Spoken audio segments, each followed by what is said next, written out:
चीन के बीच जारी तनाव लगातार जारी है। दोनों देशों की सेनाएं कुछ ही मीटर की दूरी पर आमने सामने खड़ी हैं। उधर चीन भारत को वापस नहीं हटने पर सीधे युद्ध की धमकी दे रहा है।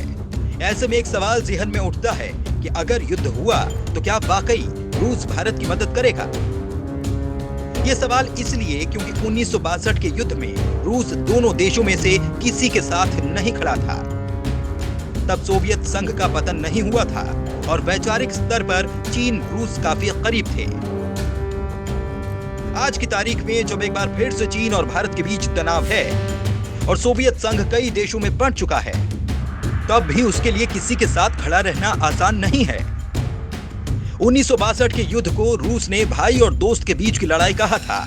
रूस ने चीन को भाई कहा था और भारत को दोस्त। ऐसे में रूस के लिए भाई या दोस्त का पक्ष लेना आसान नहीं रहा और वो तटस्थ रहा। 1962 के युद्ध हुए 55 साल हो गए।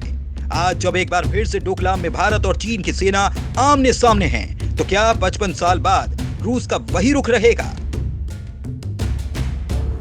आपको बता दें कि चीन और रूस दोनों पिछले कुछ सालों में बेहद नजदीक आए हैं। दोनों देश एक दूसरे को सपोर्ट भी करते हैं। रूस साउथ चीन सागर में चीन के खिलाफ नहीं बोलता, तो चीन यूक्रेन और सीरिया में रूस के हस्तक्षेप पर कुछ नहीं कहता। वहीं मई 2014 में दोनों देशों के बीच $400 बिलियन का गैस समझौता हुआ था।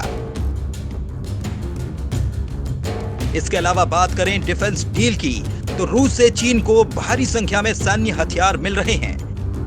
पहले रूस चीन को सैन्य साजो सामान देने में परहेज करता था, लेकिन अब वो चीन को उच्च स्तरीय हथियार भी मुहैया करा रहा है। यही नहीं, रूस चीन को सैन्य तकनीक तक उपलब्ध करवा रहा है। हालांकि रूस कहता आया है कि वो भारत को जितना अत्याधुनिक सैन्य साजो सामान देता है, उतना आधुनिक चीन को नहीं देता।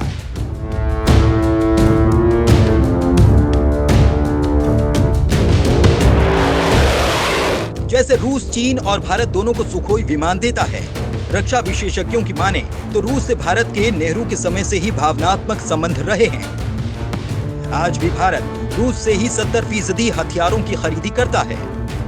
युद्ध में चीन का साथ देकर रूस अपना गुडविल खत्म नहीं करना चाहेगा। वहीं रूस कभी नहीं चाहेगा कि चीन एशिया की महाशक्ति बने।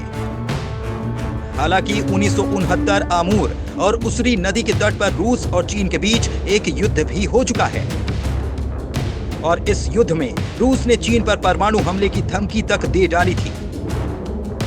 इसमें चीन को कदम पीछे खींचने पड़े थे।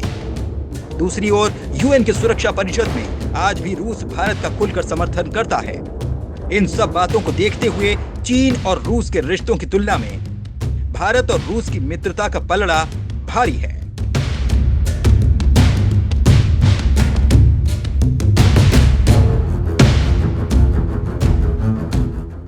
टीम इंडिलिंक्स।